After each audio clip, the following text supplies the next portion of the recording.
Hello दोस्तों, क्या हाल है। तारीख आज 13 अप्रैल 2025, दिन संडे रविवार हो गया। हिंदी महीना भी आज से तो वैशाख शुरू हो चुका है, कृष्ण पक्ष प्रतिपदा यानी एकम। और आइए बात करते हैं आज के मुख्य समाचार में देश भर की तमाम बड़ी खबरों पर नजर डालते हैं। देखिए, एक तो आज 13 अप्रैल का दिन इतिहास में भी बहुत ही काला दिवस के रूप में रहा है, क्योंकि आज ही के दिन जलियांवाला बाग हत्याकांड हुआ था। जब अंग्रेजों का जमाना था तो 13 अप्रैल 1919 को जनरल डायर ने जलियांवाला बाग में 30,000 लोगों पर गोलियां चलवाई थी और इस जलियांवाला कांड में 1,000 से ज्यादा लोगों की मौत हुई थी। तो सभी जलियांवाला बाग देशभक्तों को उनकी शहादत के लिए सत सत नमन करते हुए भावपूर्ण श्रद्धांजलि देते हुए आगे बढ़ते हैं आज की बड़ी खबरों में। देखिए, पहले खबर दोस्तों, बीते दिन देश भर में यूपीआई लेन देन में काफी दिक्कत हुई। तकनीकी समस्या की वजह से फोन पे, पेटीएम, गूगल पे वगैरह सब कुछ सर्विस डाउन रही। तकरीबन 3 घंटे तक लोगों को यूपीआई पेमेंट करने में दिक्कत हुई। बीते 20 दिनों में ये तीसरी बार यूपीआई एनपीसीआई का सर्वर डाउन रहा और यूपीआई के बाद व्हाट्सएप का भी सर्वर डाउन हो गया। यूजर्स को मैसेज भेजने में भी काफी दिक्कत आ रही थी। दुनिया भर में व्हाट्सएप की भी सर्विस डाउन हुई। 4 महीने में व्हाट्सएप में भी दूसरी बार ये परेशानी आई है। चलिए, बैंकिंग न्यूज से बड़ी खबर देखिए। होम लोन लेना अब आसान होगा। इस एक और सरकारी बैंक ने अपनी लोन की ब्याज दरों में कटौती कर दी है। दरअसल अब सरकारी सेक्टर के बैंक इंडियन ओवरसीज की तरफ से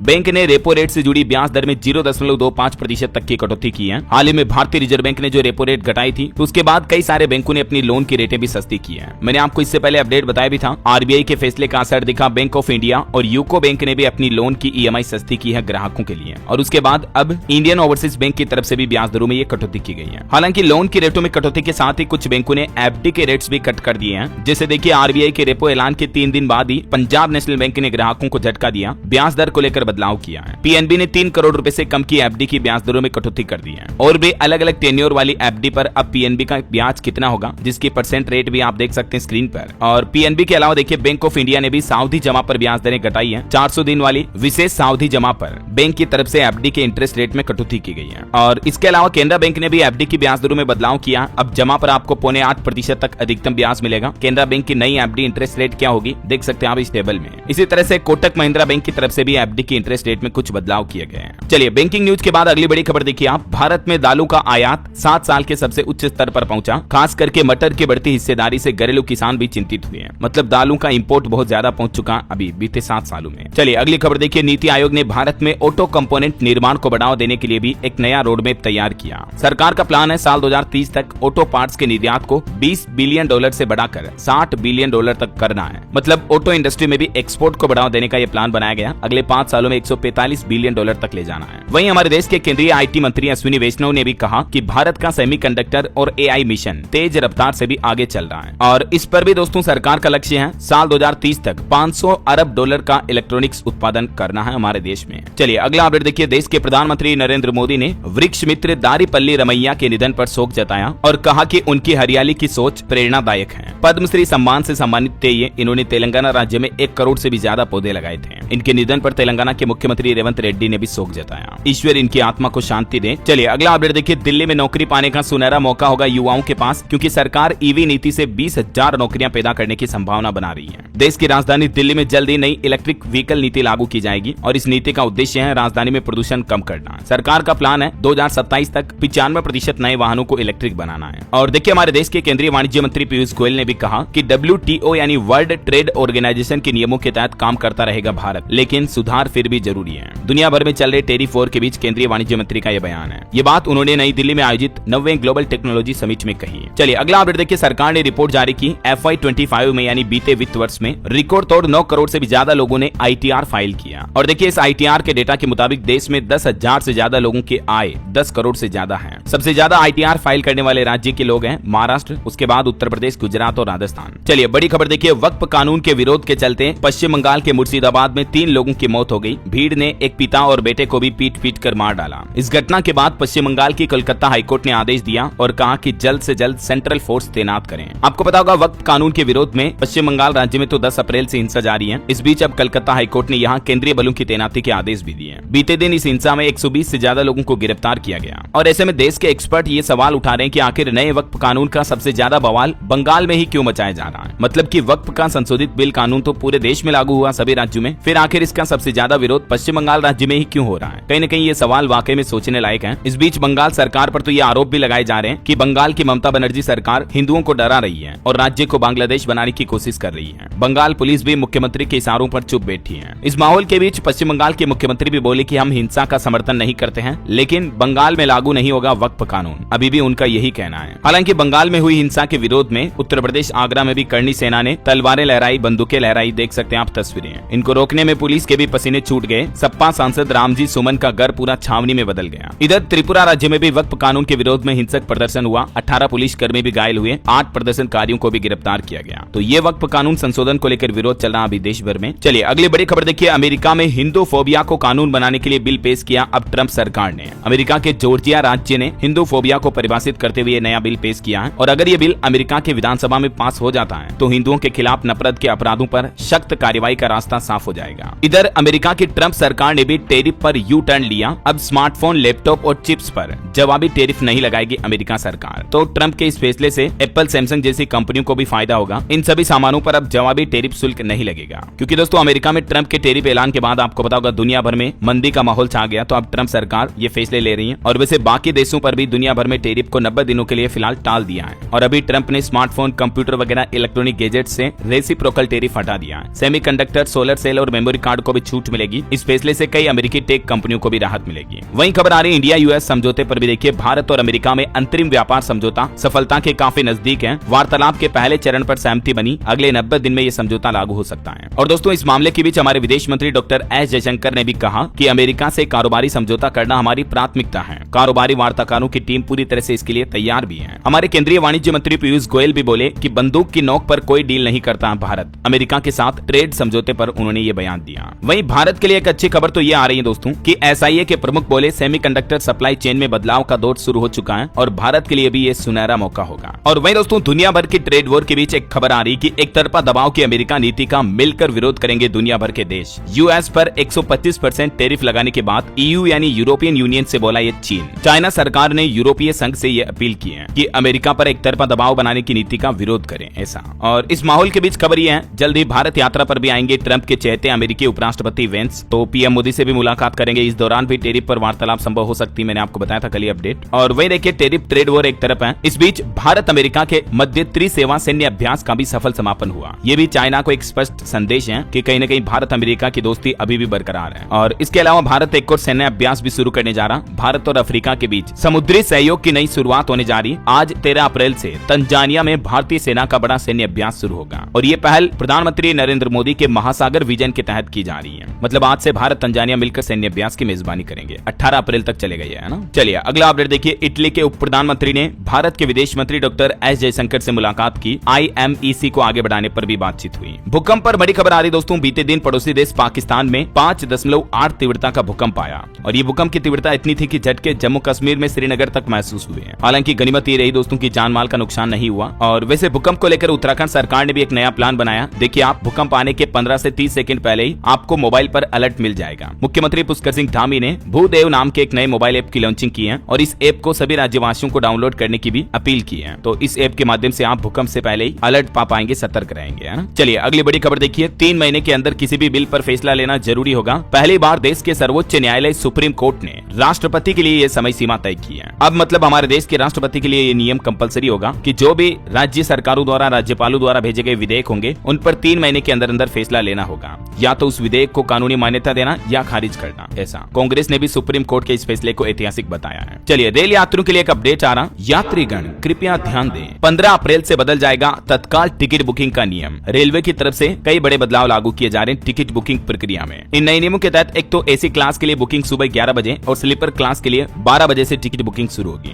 रेलवे ने यात्रियों को सलाह दी है कि वे इन बदलावों को ध्यान में रखें। तो एक तो मतलब रेलवे टिकट बुकिंग के समय में ये परिवर्तन किया जा रहा, जिसके तहत अब तत्काल टिकट बुकिंग और प्रीमियम तत्काल बुकिंग के अंतर्गत ये बदलाव आपको देखने को मिलेंगे, ठीक है ना। चलिए अगली खबर देखिए दोस्तों। किसान आंदोलन को लेकर एक रिपोर्ट सामने आ रही है कि जो बीते कुछ महीनों से फार्मर प्रोटेस्ट चल रहा था, इस वजह से टोल प्लाजा बंद रहने से 1639 करोड़ का नुकसान हुआ। अब पंजाब सरकार से केंद्र सरकार ये वसूली करेगी। ये नुकसान अक्टूबर 2020 से लेकर नवंबर 2024 तक हुआ है। केंद्रीय भूतल परिवहन विभाग ने पंजाब पंजाब सरकार को यह पत्र भी लिखा है। चलिए सुप्रीम कोर्ट का एक और आदेश देखिए कि हर मामले की जांच सीबीआई को सौंपना सही नहीं है। सुप्रीम कोर्ट ने देश भर की सभी राज्य हाई कोर्ट को निर्देश जारी किया और कहा कि सिर्फ असाधारण परिस्थितियों में ही मामले की जांच सीबीआई को सौंपे, वरना हर किसी सामान्य मामले की जांच सीबीआई को नहीं सौंपनी चाहिए हाई कोर्टों को ऐसा। चलिए अगली खबर देखिए। मुंबई के 26/11 हमले के मास्टरमाइंड तहव्वुर राणा को इंटरोगेट करने के दौरान कुछ खुलासे सामने आ रहे हैं कि ये मास्टरमाइंड साजिद के भी संपर्क में था। पाकिस्तानी सेना की वर्दी से इसको खास लगाव है। एनआईए की पूछताछ में एक दुबई मैन का भी नाम लिया इसने। वहीं इधर आदित्य ठाकरे ने आतंकी तहव्वुर राणा को लेकर एक चौंकाने वाली मांग की। इन्होंने कहा कि तहव्वुर को भरे चौक में फांसी दी जाए। चलिए अगली बड़ी खबर देखिए। उत्तर प्रदेश के वाराणसी मामले पर खबर आ रही है। काशी गैंग रेप में 14 मोबाइल में 546 लड़कियों के इस तरह के गंदे वीडियो पाए गए। मास्टरमाइंड अनमोल के कैफे में बनाए गए ये वीडियो 6 राज्यों में कस्टमर्स को भेजे गए। वाराणसी में छात्रा से गैंगरेप केस की जांच मामले में एक बड़ा रैकेट सामने आया है। अरेस्ट हुए 12 लड़कों के मोबाइल फोन में लगभग 550 लड़कियों के इस तरह के आपत्तिजनक कंटेंट मिले हैं। देखिए काशी गैंगरेप से जुड़े तार देश के 6 राज्यों में पाए गए। अभी यूपी पुलिस इस पर इन्वेस्टिगेशन कर रही है। चलिए खबर आ रही है नेशनल हेराल्ड केस मामले में ईडी जब्त करेगी 661 करोड़ की संपत्तियां। दिल्ली, मुंबई और लखनऊ की 3 प्रॉपर्टीज पर भी नोटिस चिपकाए और कहा कि तुरंत खाली करें। ईडी की तरफ से कांग्रेस से राहुल गांधी और सोनिया गांधी को बड़ा झटका लगा। इनकी मुश्किलें बढ़ने वाली हैं। ईडी ने नोटिस जारी किया। कांग्रेस की दिल्ली, मुंबई और लखनऊ में 650 करोड़ से ज्यादा की प्रॉपर्टी जब्त होगी। National Herald money laundering case मामले में ईडी की तरफ से यह कार्रवाई की गई। चलिए खबर आ रही है कि मणिपुर में कानून व्यवस्था में सुधार हुआ।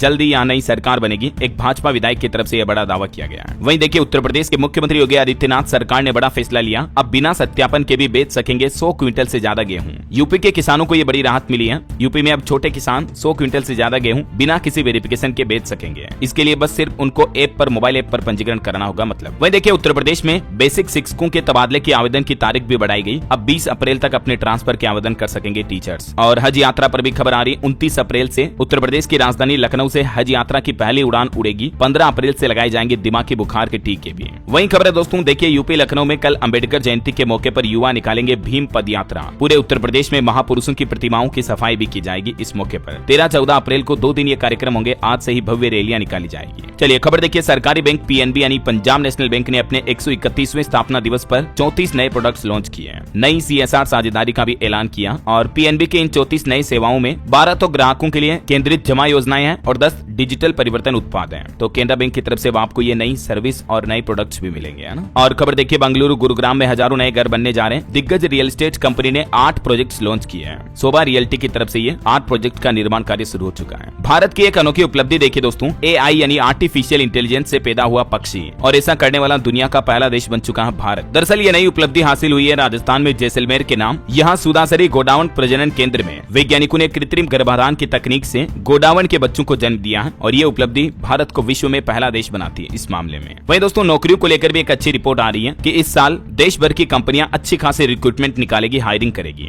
रिपोर्ट्स के मुताबिक नौकरी पाने युवाओं के लिए अच्छी खबर है। 45% कंपनियों का कहना है सर्वे में कि वह परमानेंट जॉब निकालने की स्कीम बना रही है, जिससे कि जॉब पाने की चाहत वाले लोगों के लिए राहत मिलेगी। जल्दी आने वाले कुछ दिनों और महीनों में आपको अलग अलग सेक्टर में नए जॉब के अवसर देखने को मिलेंगे। किन क्षेत्र में सबसे ज्यादा नौकरियां आएगी ये रिपोर्ट्स के कुछ डेटा भी आप देख सकते हैं। टेलीकॉम सेक्टर, ट्रांसपोर्ट और रियल एस्टेट में अच्छी खासी रिक्रूटमेंट प्राइवेट सेक्टर की कंपनियों द्वारा की जाएगी, है ना। बहरहाल अभी तो कुछ और महत्वपूर्ण और काम की खबरें देखेंगे दोस्तों अपन, लेकिन फिलहाल वक्त तो चला है आज के ताजा मौसम समाचार जानने का। और हाँ, साथ ही आपसे एक छोटी सी गुजारिश ये है, अगर आप डीएलएस न्यूज चैनल पर पहली बार आए हैं और चैनल से अभी तक भी जुड़े नहीं हो तो जुड़ जाइए। चैनल को सब्सक्राइब करके बेल आइकन जरूर दबा दीजिएगा और इस वीडियो पर एक लाइक और शेयर भी कर देना, ताकि आपको रोजाना की ताजा खबरें, महत्वपूर्ण मुख्य समाचार, काम के न्यूज अपडेट सबसे पहले आपके मोबाइल पर मिलते रहेंगे। चलिए बिना टाइम वेस्ट किए सीधा आगे बढ़ते मौसम अपडेट में। देखिए भारत में मौसम विभाग की तरफ से 22 राज्यों में आंधी तूफान की चेतावनी जारी की है। राजस्थान में भी धूल भरी आंधी चलेगी। अभी कहीं पर भी देश में हीट वेव का अलर्ट नहीं है, तो देश भर में गर्मी से थोड़ी राहत मिलेगी। दिल्ली समेत देश के कई राज्यों में आंधी तूफान के साथ बीते दिन भी बारिश हुई। किसानों की फसलों को भारी नुकसान हुआ और उत्तर प्रदेश के तो कई जिलों में बत्ती भी गुल हो गई। आंधी तूफान की वजह से यूपी के कई जिलों में पानी और बिजली विभाग की टेंशन भी बढ़ गई। 150 से ज्यादा तो बिजली के खंभे टूट गए, जिसके चलते 80 से ज्यादा गाँव में अंधेरा छा गया। इधर देखिए धूल भरी आंधी के चलते दिल्ली एयरपोर्ट पर भी अफरा तफरी मच गई। 450 से ज्यादा फ्लाइट्स डिले हुई। 18 फ्लाइट को तो पूरी तरह से कैंसिल करना पड़ा। कई के रूट भी बदले गए, घंटों फंसे रहे पैसेंजर्स भी। वहीं खबर है मध्य प्रदेश के भोपाल सिंगरौली में भी आंधी से गिरा शाइन बोर्ड, एक टीचर की जान चली गई। एमपी में इंदौर समेत कई जिलों में बारिश और ओले गिरे। आज भी मौसम ऐसा ही रहेगा, मौसम विभाग की चेतावनी है। इधर बिहार के भी 3 जिलों में भारी बारिश और आंधी का अभी भी अलर्ट है। 50 किलोमीटर प्रति घंटा की रफ्तार से हवाएं चल सकती हैं। 15 अप्रैल तक लोगों को सतर्क रहने की अपील की है मौसम विभाग ने। बिहार में अगले 48 घंटों के दौरान कई जिलों में ऑरेंज और येलो अलर्ट भी है। पंजाब में भी देखिए बारिश के बाद तापमान 6.5 डिग्री तक गिरा। दिल्ली में मौसम बिगड़ने की वजह से अमृतसर में उतारी गई 7 फ्लाइट। हालांकि 16 तारीख के बाद से पंजाब में लू का भी अलर्ट है। इधर देखिए हरियाणा के मुख्यमंत्री के भी कार्यक्रम में बारिश की वजह से अफरा तफरी मच गई। इधर उधर भागते नजर आए लोग। वहीं हिमाचल प्रदेश में देखिए पर्यटन स्थल पर टूरिस्ट ज्यादा आने लगे क्योंकि बर्फबारी और बारिश की गतिविधियां फिर से शुरू हुई। शिकरा देवी और चांसल में भी बर्फबारी हुई। सोलन शिमला में भी बारिश देखी गई। हिमाचल के 7 जिलों में ओलावृष्टि का भी अलर्ट है। उत्तर प्रदेश की बात करें तो देखिए मथुरा आगरा में तेज बारिश और ओले पड़े। सैकड़ों पेड़ कई पोल उखड़ गए। 10 फ्लाइट डाइवर्ट हुई। आज भी यूपी के 47 जिलों में अलर्ट है। राजस्थान में 14 अप्रैल के बाद से भीषण लू का अलर्ट है। कई जिलों में आंधी बारिश की चेतावनी है। तब तक तो अगले 2 दिन मतलब। और यूपी की तरह हरियाणा में भी दोस्तों आंधी तूफान ने तबाही मचाई। बारिश के साथ कई बिजली के खंभे और तार भी टूट गए। तो ब्लैकआउट की स्थितियां यहाँ भी देखी गई। बाकी और भी अगले 24 घंटों के दौरान मौसम की संभावित गतिविधियां क्या रह सकती हैं, जिसकी जानकारी आप देख सकते हैं स्क्रीन पर। और कल दिन में मैंने डीएलएस न्यूज चैनल पर एक अलग से वीडियो भी डाला दोस्तों मौसम समाचार का। अगले 3 दिन तक देश के कई राज्यों में आंधी तूफान भारी बारिश की चेतावनी है। तो आप ये जानकारी इस वीडियो में देख लीजिएगा, ठीक है ना। चलिए मौसम के बाद अब अपन सराफा बाजार पर नजर डाल लेते हैं। तो देखिए इस सप्ताह सोने चांदी ने रिकॉर्ड तोड़ दिए। सोना 2339 रुपए महंगा होकर अभी 93,353 पर पहुंच चुका है। चांदी 92,929 रुपए किलो बिक रही है। राजस्थान के जयपुर समेत कई सराफा बाजार में तो सोने की कीमतें 96,000 के भी ऊपर पहुंच चुकी हैं। पहली बार सोने ने ये नया ऑल टाइम हाई रिकॉर्ड बनाया है। जबकि चांदी में भी 2400 की तेजी हुई। 1 किलो चांदी की कीमत 97,700 के लगभग चल रही है। चलिए कुछ मार्केट अपडेट्स पर भी नजर डालते हैं। देखिए इन्वेस्टमेंट को लेकर रिपोर्ट आ रही कि बीते मार्केट में गिरावट के माहौल के बाद इक्विटी म्यूचुअल फंड में निवेश 14% तक गिरा। 11 महीने के सबसे निचले स्तर पर चल रहा। दुनिया भर में चल रहे व्यापार युद्ध यानी ट्रेड वॉर का भी असर मार्केट पर निवेशकों पर दिख रहा है। वहीं इस माहौल के बीच सेबी चीफ का कहना है कि इंडियन मार्केट सेफ है और स्ट्रॉन्ग है। तुहिन पांडे बोले कि भारतीय बाजारों के फंडामेंटल्स भी मजबूत हैं। और देखिए बीते दिन अमेरिकी बाजार भी 2% चढ़कर बंद हुआ। टेक्नोलॉजी शेयरों का इंडेक्स नेस्डेक 2% से भी ऊपर चढ़ा।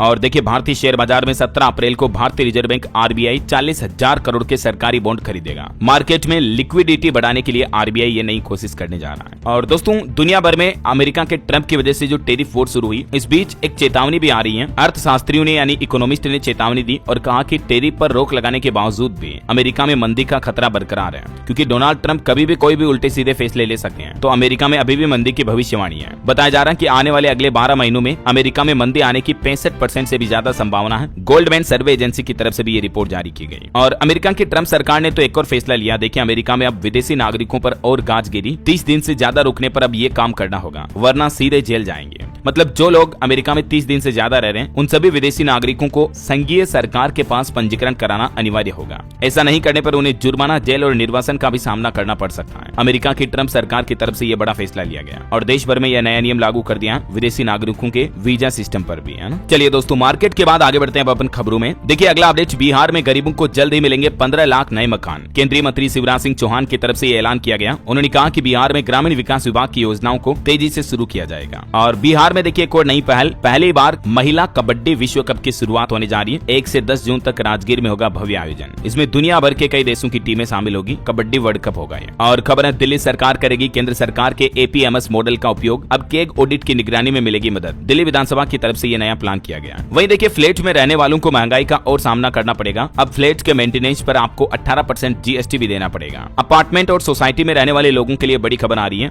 अब सोसाइटी में मेंटेनेंस के लिए आपको ज्यादा पैसे देने पड़ेंगे, क्योंकि सरकार ने मंथली मेंटेनेंस खर्च 7,500 रुपए से ज्यादा होने पर 18% जीएसटी लगाने का भी फैसला किया है। तो अब आपका फ्लैट में रहना भी और ज्यादा महंगा पड़ेगा। देखिए महंगाई के बीच सरकार ने ये फैसला लिया है। वहीं हवाई यात्रियों के लिए अपडेट आ रहा, बोर्डिंग पास की टेंशन खत्म हुई। एयरपोर्ट पर अब बस चेहरा दिखाने मात्र से आपकी एंट्री हो जाएगी। पिछले 50 सालों का सबसे बड़ा बदलाव शुरू होने जा रहा। अगले 2-3 साल में देश भर के एयरपोर्ट पर यह नया चेहरा दिखाकर एंट्री करने वाला सिस्टम शुरू कर दिया जाएगा। मतलब फेस रिकॉग्निशन और डिजिटल आईडी से अब आप फ्लाइट पकड़ पाएंगे। तो जल्दी आपकी हवाई यात्रा का अनुभव पूरी तरह से बदल जाएगा। फिलहाल इस प्लान को पायलट प्रोजेक्ट के तौर पर देश के कुछ एयरपोर्ट्स पर शुरू किया गया है। वहीं खबर आ रही कि एनवीडिया, एएमडी और इंटेल जैसी विदेशी कंपनियों की गुलामी अब और नहीं सहेंगे। भारत बना रहा अपने 25 देसी चिप भी। केंद्रीय आईटी मंत्री अश्विनी वैष्णव की तरफ से सेमीकंडक्टर चिप के प्लान को लेकर एक घोषणा की गई। और दोस्तों कल सोमवार से अगले पूरे सप्ताह में शेयर मार्केट सिर्फ 3 दिन ही खुलेगा। 2 और छुट्टियां आएगी, 14 तारीख को और 18 अप्रैल को। 14 अप्रैल को तो अम्बेडकर जयंती के मौके पर बाजार बंद रहेगा और 18 अप्रैल को गुड फ्राइडे पर भी ट्रेडिंग नहीं होगी। बाकी शनिवार रविवार वैसे भी छुट्टी रहती है। तो 4 छुट्टियां हो जाएगी, केवल 3 दिन ही खुलेगा स्टॉक मार्केट, है ना। वहीं खबर देखिए, जीएसटी फाइल करने वाले व्यापारी जरा ध्यान दें, अब GSTR 3B फॉर्म में नहीं मिलेगी इस बात की अनुमति। इसी महीने अप्रैल 2025 से ही GSTR 3B फॉर्म में सरकार बदलाव करने जा रही है। अब ये फॉर्म में स्वचालित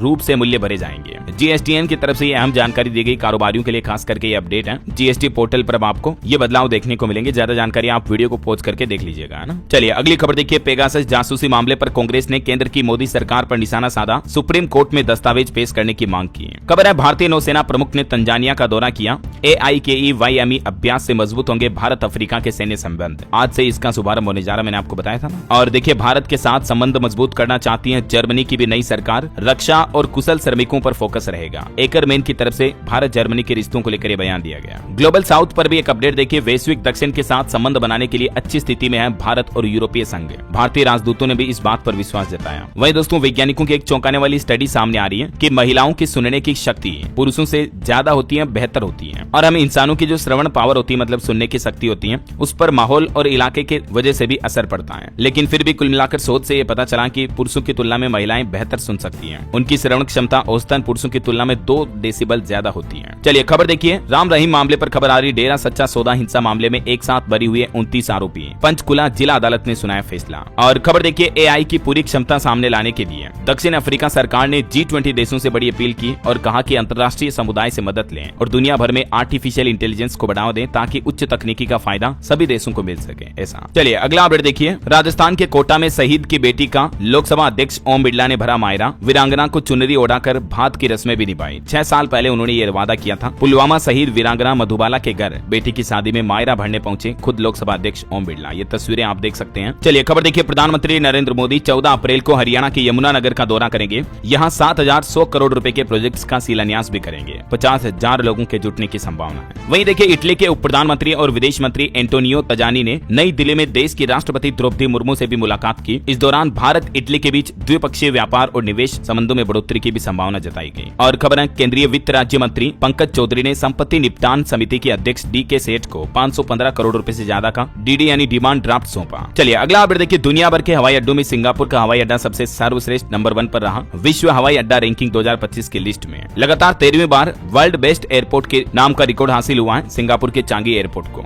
वहीं खबर है दोस्तों, रेजर पे ने डिजिटल भुगतान में क्रांति लाने के लिए टर्बो UPI प्लगइन भी लॉन्च किया। और देखिए, मॉरिशस ISA की कंट्री पार्टनरशिप फ्रेमवर्क पर हस्ताक्षर करने वाला पहला अफ्रीकी देश भी बन चुका है। वहीं भारत के मेघालय राज्य के लिए अच्छी खबर है, मेघालय की रिंडिया सिल्क और खासी हैंडलूम को भी GI टैग मिला। ये 2 पारंपरिक वस्त्र हैं जिनको GI टैग मान्यता मिली है। खेल समाचार पर खबर देखिए, हैदराबाद ने IPL का दूसरा सबसे बड़ा चेज किया। पंजाब के खिलाफ 246 रन बनाए। अभिषेक शर्मा का पहला शतक लगा, हर्षल को भी 4 विकेट मिले। 246 रन का टारगेट 18 ओवर में ही कंप्लीट कर लिया। वहीं देखिए, विराट कोहली ने भी नया इतिहास रच दिया। IPL में 1000 चौके और छक्के लगाने वाले भारत के पहले खिलाड़ी बन चुके हैं। और जेम्स एंडरसन को भी नाइटहुड सम्मान से सम्मानित किया गया। चलिए नक्सलवाद पर बड़ी खबर देखिए, छत्तीसगढ़ के दंतेवाड़ा बीजापुर बॉर्डर पर फिर से मुठभेड़ हुई। जवानों और नक्सलियों के बीच 3 नक्सली ढेर हुए। 400 जवानों ने नक्सलियों को घेरा। इस साल 2025 में अब तक 146 नक्सली मारे जा चुके हैं। वहीं खबर है, पंजाब में गोल्डन टेम्पल पहुंचे भारतीय सेना प्रमुख उपेंद्र द्विवेदी। गुरबानी कीर्तन सुना, श्री हरमंदिर साहिब का मॉडल भेंट भी मिला उनको। और सुखबीर बादल फिर से अकाली दल के प्रधान भी बनाए गए। चलिए अगली बड़ी खबर देखिए, इजराइल ने गाजा के राफा को घेरा। रक्षा मंत्री बोले कि इस पर कंट्रोल करेंगे, बंधक रिहा नहीं हुए तो बाकी जगहों पर भी यही करेंगे। इजराइल हमास जंग अभी भी खत्म होने का नाम नहीं ले रही है। इस बीच देखिए, इजराइल ने अपने 1000 सैनिकों को भी नौकरी से निकाल दिया क्योंकि इन्होंने गाजा युद्ध पर सवाल उठाए थे। कहा था कि जंग अब राजनीतिक मकसद पूरा कर रही है। वहीं देखिए, चाइना ने भी कहा कि भारतीय दोस्तों का हमारे यहाँ स्वागत है। इस साल 85,000 इंडियंस को वीजा दिया। अमेरिकी ट्रेड वॉर के बीच चाइना ने भारत के साथ दोस्ती की ये नई पहल दिखाई है। ऑटो इंडस्ट्री से खबर आ रही, टाटा कर्व और कर्व EV के डार्क एडिशन भी लॉन्च किए कंपनी ने। शुरुआती कीमत 16.5 लाख से शुरू है। और एक बड़ी खबर देखिए दोस्तों, मेलबर्न के भारतीय दूतावास में यानी इंडियन एम्बेसी में तोड़फोड़ की घटना सामने आई। मेन गेट पर लाल पेंट से निशान भी बनाए गए। पहले भी दीवारों पर भड़काऊ नारे लिखे जा चुके हैं। टेक न्यूज से खबर देखिए, हायर ने AC सीरीज ग्रेविटी लॉन्च की जो कि AI फीचर से लेस है। यूजर की आदत के हिसाब से कूलिंग को एडजस्ट कर देती है AC ऑटोमेटिक। चलिए अमरनाथ यात्रा पर अपडेट आ रहा, 3 जुलाई से शुरू होगी बाबा बर्फानी की यात्रा। समस्तीपुर में तैयारियों में जुटा स्वास्थ्य विभाग। वहीं हिमाचल प्रदेश सरकार ने नया आदेश जारी किया, अगर ये काम नहीं कराया तो नहीं मिलेगा सरकारी योजनाओं का लाभ। दरअसल हिमाचल सरकार ने राशन कार्ड धारकों के लिए eKYC की फिर से समय सीमा तय कर दी है और आपको इस महीने अप्रैल में eKYC कर लेनी चाहिए। और इससे जुड़ी किसी भी सहायता के लिए आप इस टोल फ्री नंबर का भी इस्तेमाल कर सकते हैं, संपर्क कर सकते हैं, ठीक है ना। वहीं देखिए, झारखंड में अंग्रेजी शराब सस्ती होगी, बियर के भी दाम कम होंगे। वित्त विभाग की तरफ से झारखंड सरकार की नई आबकारी नीति को हरी झंडी झंडी मिल चुकी है। झारखंड में शराब उत्पाद वगैरह और बिक्री पर 5% वेट वसूलने का प्रस्ताव पूरी तरह से तैयार किया गया,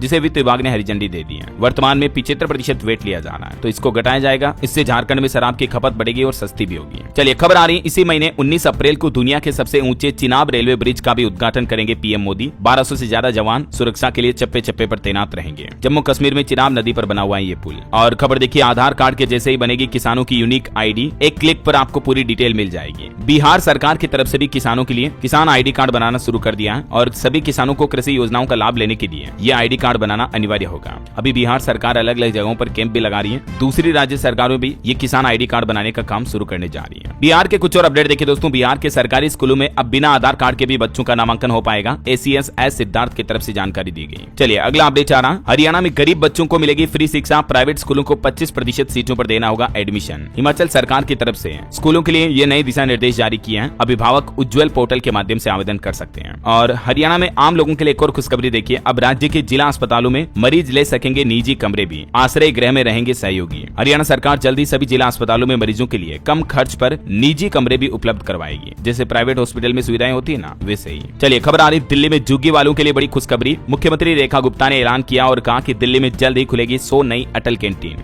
बजट की घोषणा को जल्दी शुरू किया जाएगा, जिससे कि राजधानी में कोई भी व्यक्ति भूखा ना रहे। इन अटल कैंटीन पर फ्री में लोगों को खाना मिल पाएगा, या बहुत ही कम रेट में। चलिए खबर आ रही है, उत्तर प्रदेश के 746 केजीबीवी में लगाए जाएंगे सीसीटीवी कैमरे। हर मूवमेंट पर राज्य स्तरीय कंट्रोल रूम से रखी जाएगी नजर। केजीबीवी यानी जितने भी कस्तूरबा गांधी आवासीय बालिका विद्यालय है ना, उनमें अब ये सीसीटीवी कैमरे लगेंगे। लड़कियों की बालिकाओं की सुरक्षा को देखते हुए यूपी की योगी सरकार ने ये फैसला लिया। हाल ही में जो वाराणसी में मामला सामने आया था, उसके बाद और ज्यादा सतर्क हुई यूपी सरकार। वहीं चारधाम यात्रियों के लिए खबर आ रही, सुरक्षा के लिए नई गाइडलाइन जारी हुई। वाहन चालक क्या करें क्या ना करें, इस संबंध में नए दिशा निर्देश जारी हुई है। ये कुछ पॉइंट्स आप देख सकते हैं। और चारधाम यात्रा करने वाले तीर्थ यात्रियों के लिए भी सरकार ने गाइडलाइन में कहा कि आप यात्रा के दौरान इन कामों को बिल्कुल भी ना करें, वरना आपकी यात्रा अनसेफ हो सकती है। नशे की हालत में गाड़ी न चलाएं, गाड़ी चलाते समय धूम्रपान ना करें, वगैरह वगैरह, है ना। और वहीं दोस्तों, कल आपको पता होगा देश भर में धार्मिक उत्साह के साथ हनुमान जन्मोत्सव मनाया गया। देखिए मध्य प्रदेश के उज्जैन में हनुमान जयंती पर वर्ल्ड रिकॉर्ड बना। 50,000 श्रद्धालुओं को एक साथ परोसी गई प्रसादी। प्रधानमंत्री नरेंद्र मोदी ने भी हनुमान जन्म उत्सव की देशवासियों को शुभकामनाएं दी। और मध्य प्रदेश में बागेश्वर धाम के पंडित धीरेन्द्र कृष्ण शास्त्री बोले कि औरंगजेब को पढ़ाएंगे तो बच्चे देश तोड़ने वाले बनेंगे। धीरेन्द्र शास्त्री और राम भद्राचार्य ने हनुमान जन्मोत्सव के मौके पर जीवन में कामयाबी के 5 सबक भी बताए। उन्होंने कहा कि मैंने हनुमान जी से यही सीखा, किसी भी परिस्थिति में अपना धर्म, अपनी संस्कृति, अपने विचार और परंपराएं नहीं भूलनी है। राजस्थान में भी मेहंदीपुर बालाजी पर हेलीकॉप्टर से बरसाए गए फूल, ये तस्वीरें आप देख सकते हैं। चलिए दोस्तों, कुछ और स्टेट न्यूज अपडेट देख लेते हैं फटाफट से। देखिए राजस्थान सरकार जल जीवन मिशन समेत 25 योजनाओं की समीक्षा मॉनिटरिंग करेगी। हर महीने 7 तारीख तक भेजनी होगी प्रोग्रेस रिपोर्ट। फ्लैगशिप प्रोग्राम भी घोषित हुआ।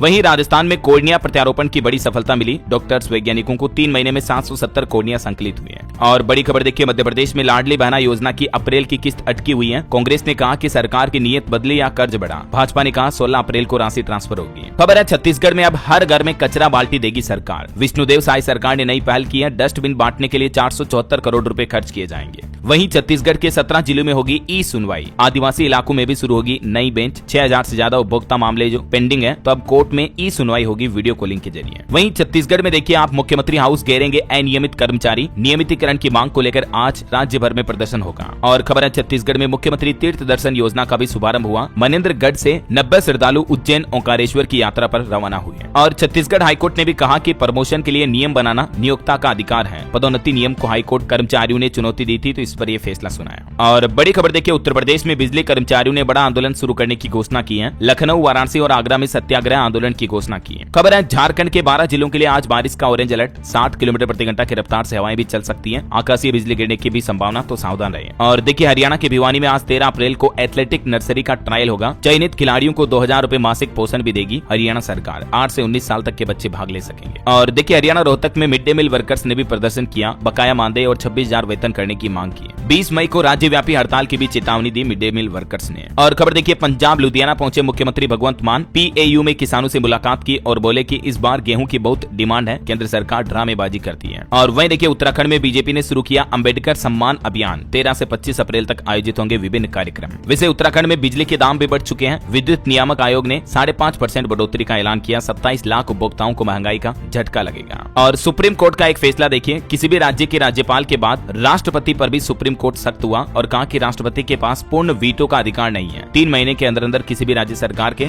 राज्यपाल द्वारा जारी बिल पर फैसला लेना अनिवार्य होगा। चलिए कुछ एजुकेशनल खबरें देख लेते हैं दोस्तों। देखिए खबर आ रही है दोस्तों, हीट वेव की वजह से देश भर के राज्य सरकारों ने स्कूलों का टाइम बदला। तेलंगाना में भी गर्मी की छुट्टियों की घोषणा हुई। मध्य प्रदेश में अब 12 बजे तक ही चलेगी क्लासेज। अलग अलग स्टेट गवर्नमेंट ने अपने अपने स्टूडेंट्स के लिए आदेश जारी किए हैं। वहीं खबर है हरियाणा में ट्रांसजेंडर स्कूल को भी मान्यता मिली। सरकार ने जमीन विवाद के चलते मान्यता रोक रखी थी। ह्यूमन राइट्स कमीशन ने समानता बढ़ाने के लिए इस स्कूल को मान्य किया। और सरकारी नौकरी पर अपडेट आ रहा, बिहार में 201 पदों पर भर्ती का नोटिफिकेशन जारी हुआ। 25 अप्रैल से आवेदन कर सकेंगे युवा। इसमें लास्ट डेट रहेगी 21 मई 2025। वहीं बिहार में स्वास्थ्य विभाग में भी 4500 पदों पर भर्ती निकली हुई है। इसमें 5 मई से आवेदन शुरू होंगे और इसकी लास्ट डेट रहेगी 26 मई। और झारखंड में भी करीब 39,000 पदों पर भर्तियां होने वाली हैं। 13 परीक्षाओं का संभावित कैलेंडर जारी किया JSSC ने। ओके, और चलिए अगला अपडेट देखिए आप। आज 13 अप्रैल को खरमास खत्म हो जाएगा। फिर कल 14 अप्रैल से ही सभी शुभ कार्य वापस हो पाएंगे। हिंदू पंचांग के मुताबिक 1 महीने तक खरमास चल रहा था, तब तक सभी मांगलिक कार्यों पर रोक रहती है। और अंत में दोस्तों आज के राशिफल पर नजर डाल लेते हैं। देखिए मेष और कुंभ राशि वालों के रुके काम पूरे हो सकते हैं। मकर राशि वालों के भी इनकम में सुधार होगा। और हाँ दोस्तों, आप मुझे कमेंट करके बताइए कि दुनिया में किस देश का हवाई अड्डा विश्व में नंबर 1 रैंकिंग पर रहा बेस्ट एयरपोर्ट की लिस्ट में। कमेंट करके लिखिए। सही जवाब देने वाले लोगों को रैंडमली सेलेक्ट होने पर DLS न्यूज टीम की तरफ से एक शानदार सरप्राइज गिफ्ट जीतने का मौका मिलेगा। और इसी के साथ ही अगर आपको वीडियो अच्छा लगा तो इसे लाइक करना, शेयर भी करना। DLS न्यूज चैनल को सब्सक्राइब करके बेल आइकॉन जरूर दबा देना रोजाना ऐसी इन्फॉर्मेटिव जानकारियां, महत्वपूर्ण समाचार देखते रहने के लिए। ओके, ख्याल रखिएगा अपने आप का, अपने परिवार का। मिलेंगे अगले नेक्स्ट अपडेट में, तब तक के लिए जय हिंद, जय भारत, वंदे मातरम।